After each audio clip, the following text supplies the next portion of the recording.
A decade-long streak of losing to ranked teams on the road continued for the UConn Huskies on Tuesday night, and now we revisit if they or Purdue are the best team in college hoops. You are Locked On College Basketball, part of the Locked On Podcast Network. Your team every day.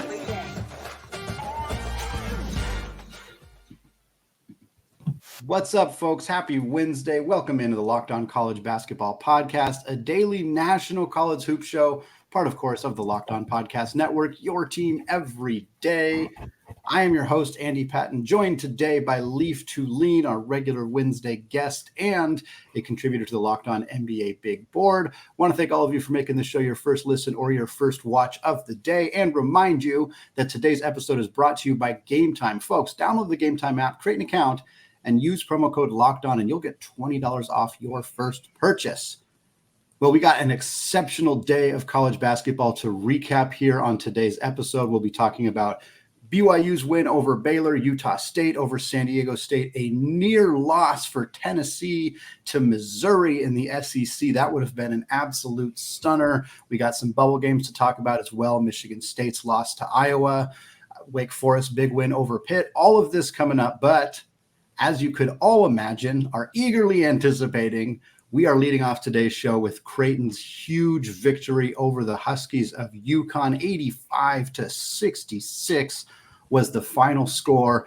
And I touched on this in the opening, but for those of you who have not seen this rather startling stat, despite two national championships, despite being the number one ranked team in the country, the UConn Huskies have not won a road game against a ranked opponent since they beat Memphis in 2014. Leaf, I did not know this stat at all before this game happened, and I saw people start tweeting it during the game when Creighton had a big lead. That is a stunning stat. Now, it's 21 games. Part of that is just the lack of strength in the Big East over that time period. The Big East is great now, has been not as good for parts of that time, but this is incredible. UConn has won two national championships and done what they have done over this last decade without winning a single road game against a ranked opponent. Yeah, I knew of the stat because I remember last year when they had their opportunity, it was like UConn hasn't been great of years past, but this is the chance, and this is a test if they can be a legitimate team, if they win one of those road games, and they lost to Marquette, I believe it was at that time.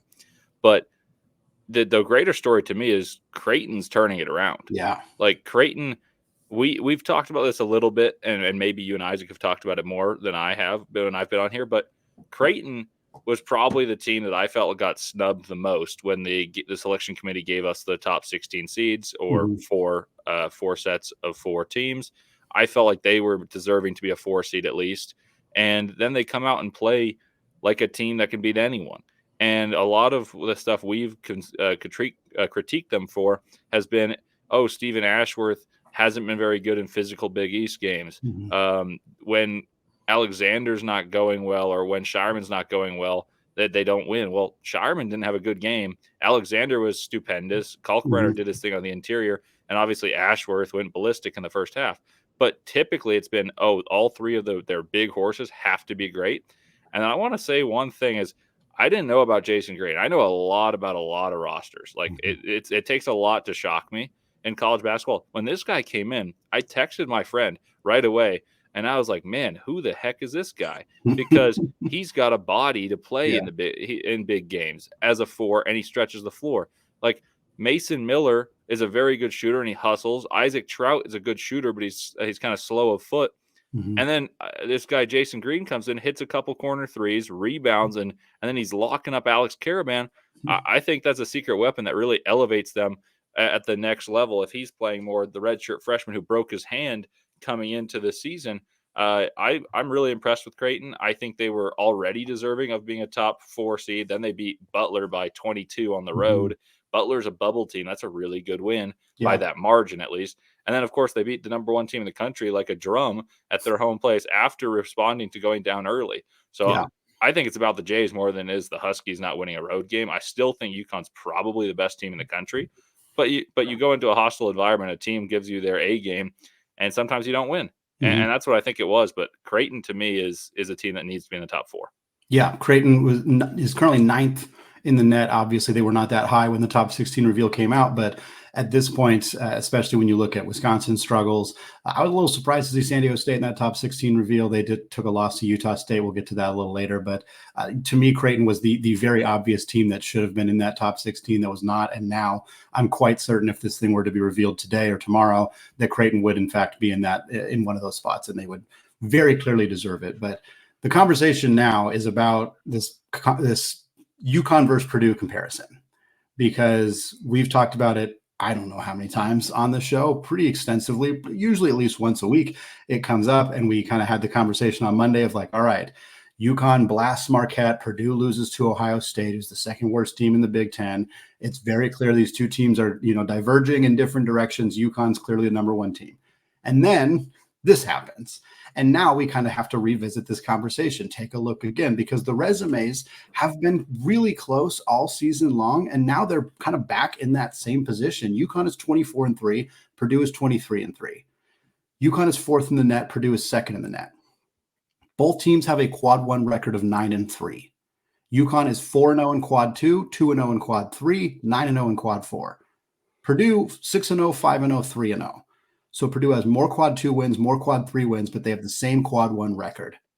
Purdue's second at KenPom. UConn is third at KenPom. Purdue's adjusted offensive efficiency is second. UConn's is third. Purdue's adjusted defensive efficiency is 20th. UConn's 23rd. These resumes are really, really similar. I think where you start to see some differences and where some people have kind of been able to make their choices, I suppose, between these two teams is the quality of losses. UConn's lost at Kansas. No shame in that. They lost at Seton Hall, which is their worst loss, although Seton Hall has been quite good this year. And now, of course, they have this loss at Creighton.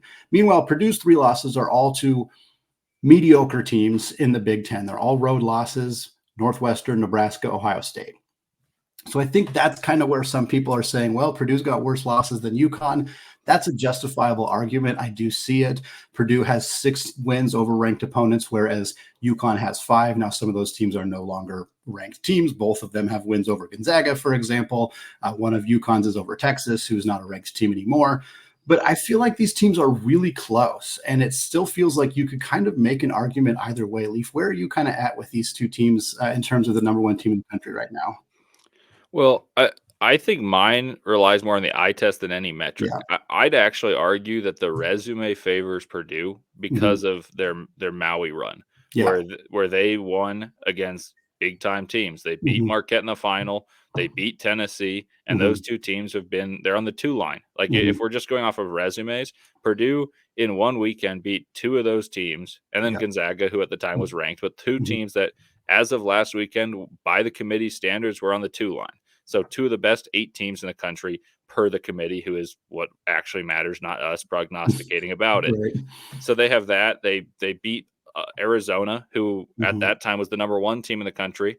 And that was in Indiana. It wasn't at Purdue, but it was basically a home game. Right. So I understand that. But you have 3 wins right there against 3 of the top 8 teams in the country. UConn lost to Kansas. I know it was on the road. They lost to other teams. So I think Purdue's got a better resume. But I actually still favor UConn as being the better basketball team, just based off my eyes, because I think they have less holes on their roster. Yeah. I think Purdue can play a better A game than UConn, maybe, if that makes sense. Like when they play their best, they're harder to beat because then Zach Edey's playing very well and their shooters hit shots. I think the reason they have more holes is when their shooters don't hit shots and they have turnovers, they don't win. Matt Painter made his whole spiel this offseason of, if Purdue doesn't turn the ball over, they win because they get a point per possession, even if they miss threes, because they get so many of those offensive rebounds. Right. And they're actually shooting well from 3 this year, as opposed to the 31% they shot last year. So that's pretty geeky stuff. But Matt Painter's right. If they shoot the ball and they don't even make it, they still have a great chance of scoring each possession because of the behemoth that is Zach Edey. And now if you shoot 38% from 3 like they have, they're going to win. UConn, I think they're just so well balanced, and they're less susceptible to a bad game from a star impacting them as much as it impacts Purdue. And so I think UConn's a less susceptible to being upset team. And I'm not saying this with any history, knowing, Purdue's lost a lot of times. I just think that the brand of basketball, if you have a bad shooting day or a couple extra turnovers, it really alters Purdue's chances. Whereas UConn's got 5 players, doesn't matter who plays well, they're going to find a way to score. And defensively, they're one of the top teams in the country. So that's just personal preference. But I'd actually say resume-wise, I think Purdue should be the number 1 overall seed.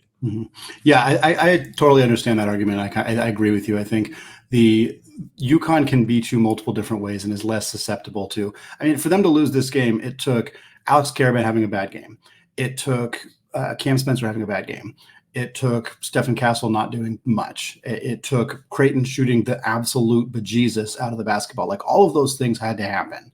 Now, granted, they got beat quite badly in this game. It wasn't a particularly close game, but it still required multiple of their key players playing poorly for them to lose this game. It feels like Purdue is more likely to lose games when they don't need as many of those things to happen. Like, obviously, if Zach Edey has a bad game and the shooters shoot well, they might still win, but that's a lot more difficult than if, like, Tristan Newton has a bad game, but Spencer and Karaban go off. UConn's still probably going to win. So, like, that's kind of where I think that there is a maybe just a subtle difference, but we're nitpicking. We're talking about the 2 top teams in the country. Like, of course, we're going to be a little nitpicky about it, but I think it's clear these are still the 2 top teams in the country. I think you can make an argument either way, but I do think UConn is a little bit more balanced and less susceptible to those kind of losses, which gives them a slight edge in terms of just who I would pick as most likely to, like, advance further. But I get the resume argument as well.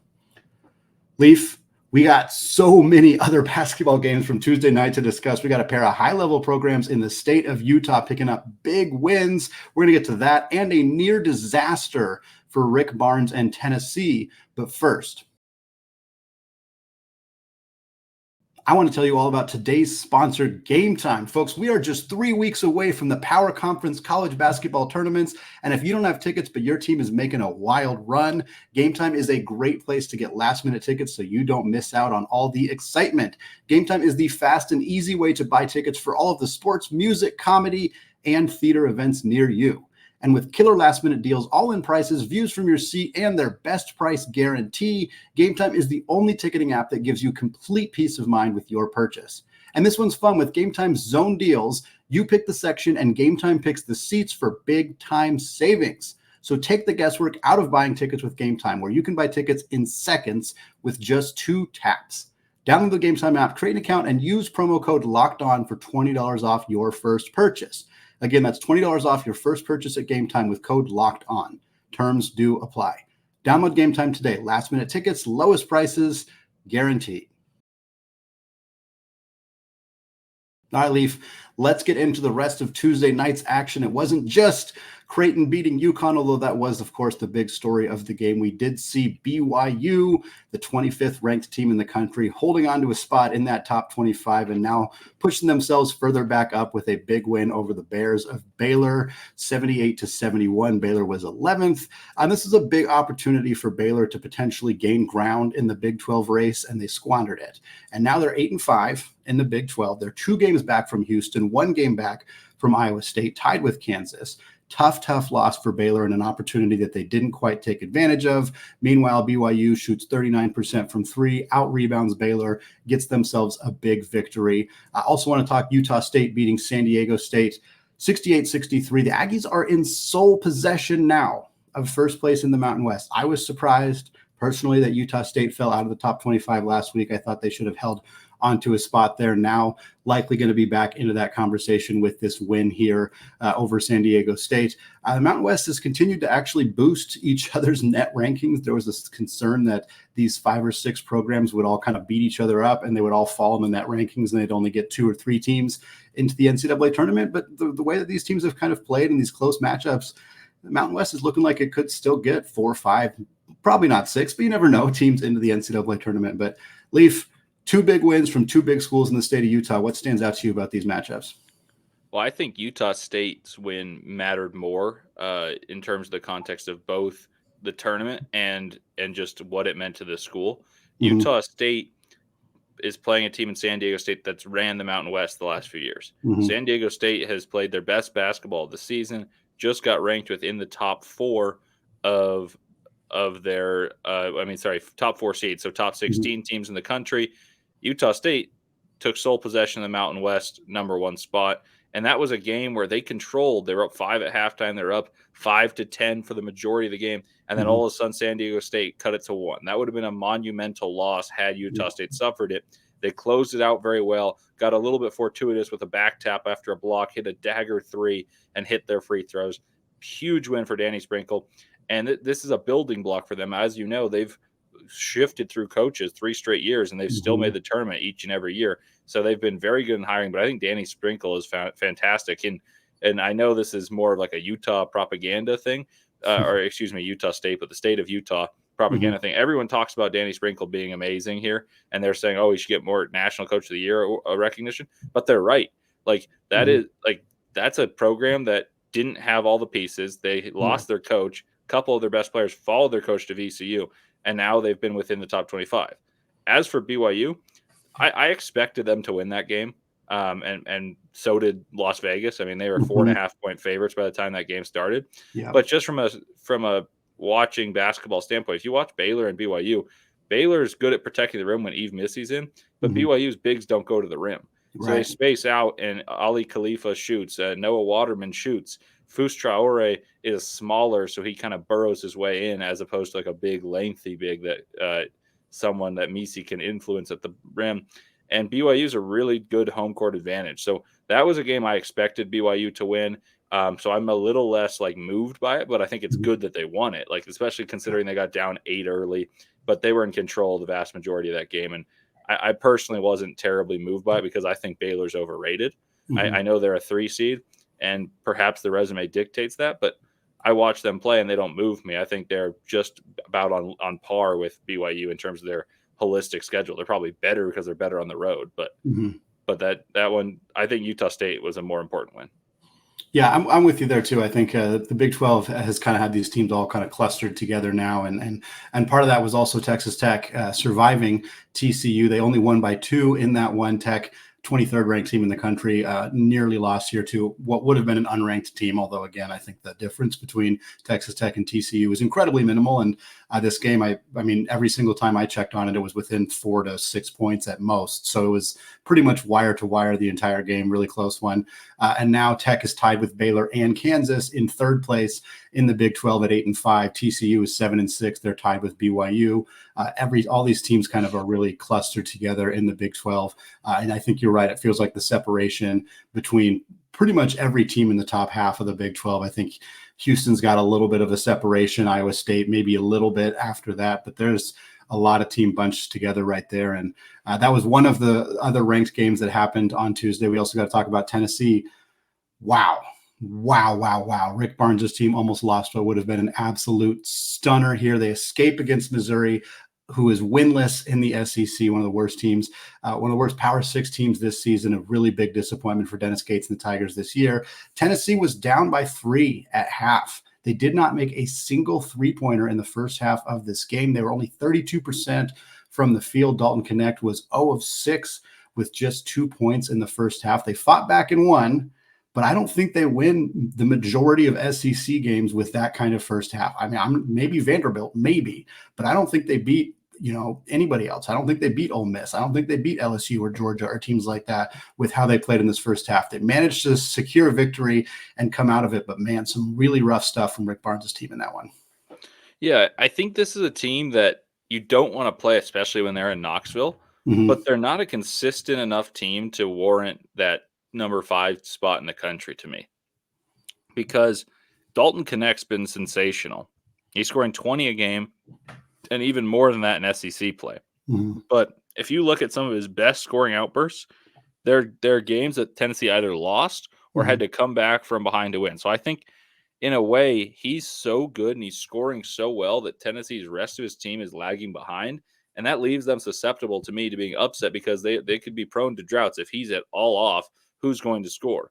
Like if I were to ask you right now, who's their second best scorer? Not second best player, because I think you could take that any different way because there's defense and they're excellent that way. But I don't have the good answer. Like, is it Zakai Ziegler just because he's the most willing to shoot? And that scares me a lot because I think this team has Final Four written all over their roster, but the way they're so deferential and dependent on Dalton Connect, I'm I'm a little concerned about Tennessee, and this is a game. Yes, they escaped. It doesn't really matter because they got a win, even if it wasn't by a huge margin. They could slip a spot in the net. Who cares? But I just think that they're kind of playing with fire, and they need to find a way to find a second option. I think if I were Tennessee, I'd love it to be Josiah Jordan James, and then I'd love my third option to be Ziegler and Vescovy, like some combination of those guards. But Jordan Gainey's really struggled of late. Adu's been sensational. I'd actually argue he's their second best player. Yeah, I love Adu. but he's just not. He's not a scorer. So I think they're playing with fire. Yeah. Last game I want to talk about before we get into some bubbleness to close out the show and some previews for Wednesday's games. Want to give a little bit of a pour one out for the Dons of San Francisco. They have just not been able to pull off any of these wins that they needed. They lose by 4 to St. Mary's, 18th ranked team in the country. The Dons have now lost to St. Mary's, Gonzaga, Grand Canyon, and Utah State, all by 5 or less points. They have had these narrow losses to some very good teams. If they'd won 2 of those games, they're probably in the at-large consideration as it stands. They're out of that conversation right now. They're also 3 games back of St. Mary's for first place in the WCC. Only a half game back from Gonzaga, so it's possible with a matchup coming up next week that if San Francisco is able to beat Gonzaga, they could finish second in the WCC, get that double bye in the WCC tournament. But rough stuff from them in this one. For St. Mary's, Mitchell Saxon, phenomenal game, 20-13 in the front court. Also held San Francisco's best player, Jonathan Mobo, to just 6 points on 3 of 7 shooting. St. Mary's continues to roll. They're doing it without Joshua Jefferson, their starting power forward. He's out with a leg injury. Unclear if he's going to be back before the end of the regular season. But St. Mary's still undefeated in the WCC, still looking absolutely fantastic. And the Dons missed a very, very good opportunity to pick up a marquee win here against the Gales. That was a great game. Like, I know many people don't stay up to watch that, but the basketball was beautifully played. Execution was at high levels. Yes, Jefferson was out, and I think that made the Dons more susceptible to being upset. Or excuse me, the Gales more susceptible to being upset by the Dons. But Mobo didn't play well. Williams was sensational. Yeah. And then at the end of the game, the execution of St. Mary's was just cool, calm, and composed. Like you don't see that very often in college basketball, and you see all this drama at the end of the games. St. Mary's is really playing impressive basketball. I think they need Jefferson to make that second weekend push that they've been kind of talking about. It's like, look, like they've been on the cusp. They've won the first round game the last couple of years. Can they win 2 games in the tournament? I think they need Jefferson to do that, but they're really playing excellent basketball. They're up to 14 straight wins, which is the most in the country. This is a conversation for another time, but I maintain that the WCC has some of the best top tier coaching in the entire country, with Mark Few, with Randy Bennett. Chris Gurleson, I think, is a great coach. Herb Sendek, I think, is a fantastic coach as well. They also have some very not so great coaching at the bottom of the conference. It's a very unique kind of dichotomy between the top and the bottom of the WCC, but this was a game between 2 really good coaches, 2 really talented teams executing well until the very end, and St. Mary's just managed to get themselves a W in that one. But Leaf, I want to move on to talk about some bubbly results that we saw from Tuesday, including a really tough loss for Tom Izzo and the Spartans. They lose to Iowa. It's a home loss in the Big Ten. And we're starting to really seriously have to wonder if Tom Izzo's team could find themselves on the bubble by the time Selection Sunday rolls around. We're going to get to that after a word from today's sponsor, FanDuel. Folks, get buckets with your first bet on FanDuel, America's #1 sportsbook. Because right now, new customers get $150 in bonus bets with any winning $5 bet. That's $150 in your pocket if your bet wins. So bet on all your favorite NBA players and teams with quick bets, live same-game parlays, exclusive props, and more. If you're looking for some college lines, Duke 6.5-point favorites over Miami and Coral Gables on Wednesday night. Feels like Coach Larinaga might have some magic for that one. That is definitely a line to keep a close eye on. If you want to join us and throw in some money down on that one, visit FanDuel.com/lockedon and shoot your shot. FanDuel, an official sportsbook partner of the NBA. All right, Leaf, let's take a look at some of these bubble games from Tuesday evening. We'll start with Iowa's win over Michigan State at home, 78-71. Feels like we haven't talked about the Hawkeyes much this year. Ben Krikke had a great one, 18-14 on 7 of 11 shooting. But once again, conversation is not really about Iowa. Conversation is about Tom Izzo's team. They were a 7 seed in Joe Lunardi's latest bracketology report. They're still 24th in the net, even after losing this game to Iowa. So they're not really like a team they're not going to miss the tournament right now, but you have to start to have that conversation. I mean, this team is 9-7 in a relatively pedestrian Big Ten. They're 3-7 in quad 1 games. They have 3 quad 2 losses, 10 combined quad 1 and quad 2 losses for Michigan State. I still think this team's in right now, but the margin of error feels pretty thin and thinner than you're used to for a Tom Izzo team. Yeah, this is a team that isn't winning the games that you expect them to pull out on the road, and that's like unfortunate. But you'd never expect an Izzo coach team to lose to a bad Iowa team, and that's Right. what this is. This Iowa team isn't led by any stars, and nor are they the dynamite team they've been offensively in years past. Izzo and company started getting it rolling to my eye. I thought they were starting to play better basketball, and they were going to coast up until their matchup against Purdue. They beat Illinois. That was a very well played game. I watched all of it. They beat Penn State on the road, and though Penn State's not great, they've been playing better, and they've upset a few teams. They beat Wisconsin. They beat Michigan at Michigan. It's a rivalry game. It's a little trickier than like resume would indicate. And then they have a stumper at home against Iowa. That stuns me. So if they were to like lose the next game against Ohio State, I think they might be on the bubble like truly.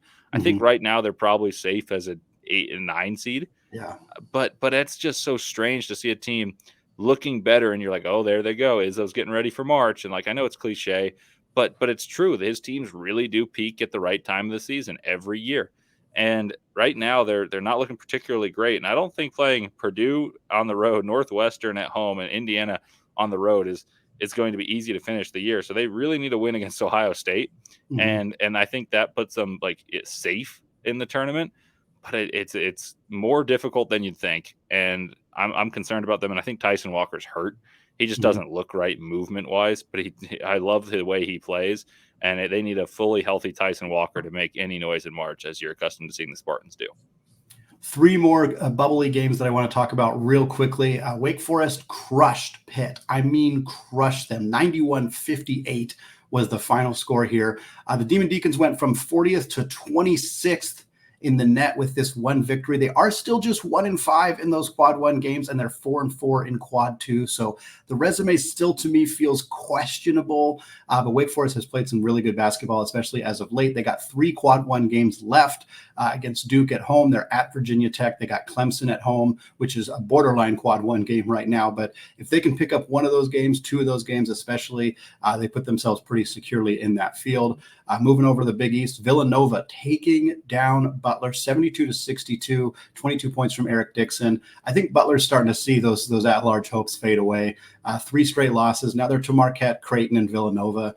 Not any terrible losses in there. Villanova's obviously not been great, but Butler now falls to 61st in the net. They're just 4-10 in those quad 1 games. And then another stunner that we saw, Arkansas, who has not been good this season at all, goes and beats Texas A&M, who was at home. They win 78-71. The Hogs up to 4-9 in the SEC, while A&M falls to 6-7. And once again, kind of like Butler, it feels like A&M's starting to find themselves out of that at-large consideration. They're down to 50th in the net, and they have 4 quad 3 losses. Really hard to build an at-large resume when you got 4 losses in the quad 3 area. So this was a really devastating blow for A&M.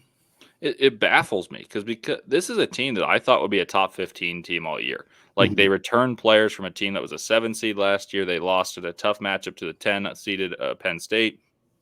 Returned their team, had the presumptive SEC player of the year in Wade Taylor, the 4th on their team. Boots Radford, Buzz Williams has his guys.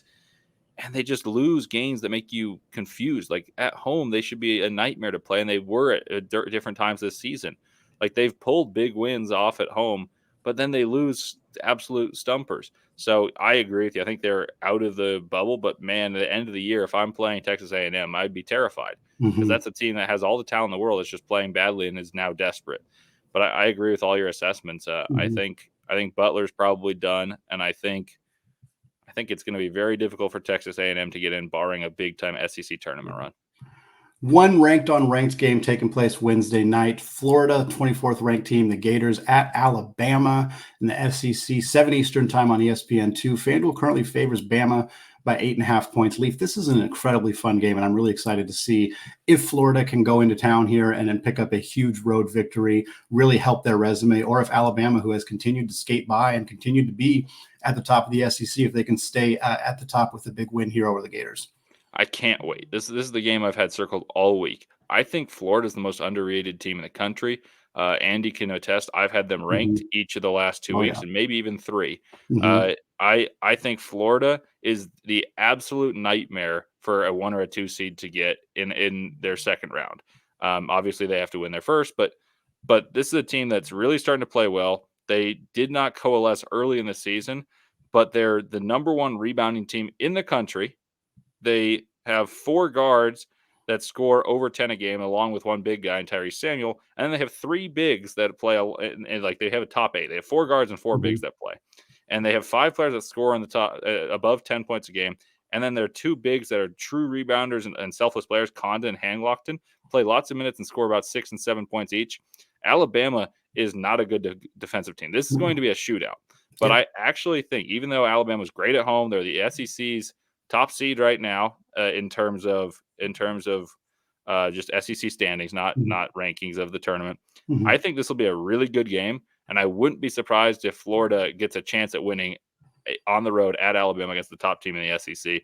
I expect this to be very high scoring. I'm thinking of the likes of like 85 to 80, and I think Florida is on the rise up. Part of me, for the sake of keeping my team close to my chest and people forgetting about them, hopes Bama wins. But watch out for Florida, everyone. Yeah. If you're listening to Locked On College Sports, I think Florida is a team that's a diamond in the rough. They have the recipe: rebounding and a lot of NBA talented guards, and that's tends to be a dangerous recipe come March, especially if you're a lower seed. 5 ranked teams going on the road at unranked opponents. That has been the biggest story in college hoops this year, is how these ranked teams have struggled in these games. I'm just going to rattle off the 5 matchups. I'm going to tell you how many games I think the ranked teams win, and then I'm going to have Leaf do the same thing, and then we're going to get you all out of here today. We got Illinois, number 12, at Penn State, 6:30 Eastern time on the Big Ten Network. Illini favored by 7.5. Worth noting, Kanye Clary for Penn State has been dismissed from the team. He was their leading scorer before getting dismissed, so that's a tough loss for the Nittany Lions. Number 8, Duke at Miami, 7 Eastern time on ESPN. Duke favored by 6.5 in that one. Dayton, number 16, at George Mason, 7 Eastern time on ESPN+. Dayton only favored by 2.5 in that one. Should be a fun A-10 battle there. Number 17, Kentucky at LSU, 9 Eastern time on ESPN. The Cats favored by 6.5. And then Colorado State, number 22, at the Pit, going to take on New Mexico, 10 Eastern time, CBS Sports Network. I don't think opposing teams are ever favored at the Pit, and that is the case here. FanDuel has New Mexico, despite not being the ranked team, favored by 6.5. I think ranked teams are going to go 3-2. I think we're going to see 2 ranked teams lose. I'm going to hold close to the chest which teams I think that might be, but I see a 3-2 record for those ranked teams. Leaf, how do you think that these ranked teams are going to do in these 5 matchups? So upon initial glance, I was thinking 4-1. I don't know a ton about George Mason, but I will say Dayton doesn't impress me wildly. Yeah, I've been lower on them than the AP poll. I've been lower than you and Isaac on them. But I do think they need this game because right now they're 10-2 in the A-10, as are Loyola Chicago, and Dayton also plays Loyola Chicago on the road. So Dayton needs this game badly. But if I were to choose 2 upsets, and this is a dangerous game, I'll try though. I would go with George Mason winning, and I would go with New Mexico winning. I think Duke will beat Miami because Miami's not very good defensively. I think Illinois beats Penn State, and I think Kentucky will beat LSU. That said, that one I have less confidence in. I think Kentucky will do it because Calipari has been ridiculed so much that this team is going to be focused defensively, and LSU is terrible defensively. So even if they're not very good defensively, they can still outrun and score. But that would be my third one if I were to be questionable. And then I think, obviously, if a team's favored by 6.5, according to FanDuel, you're probably going to bet on the team that is the underdog at home, or sorry, the underdog numerically, but the favorite in terms of Las Vegas. I think New Mexico beats Colorado State. Yep, I'm with you on that one as well. All right, that's going to wrap it up for us today here on the Locked On College Basketball Podcast. Always fun to get chances to talk about big upsets like UConn and Creighton. We'll be back on Thursday recapping these games, getting you ready for a really fun weekend of college basketball games as well as we get closer and closer to March. Thanks again to those of you who have made this show your first listen or your first watch of the day. Remember to join us on our Discord channel where we're talking about these games 24/7. There is a link in the show notes on audio and video platforms. It is free to join. Until Thursday, thanks again for listening, and peace out.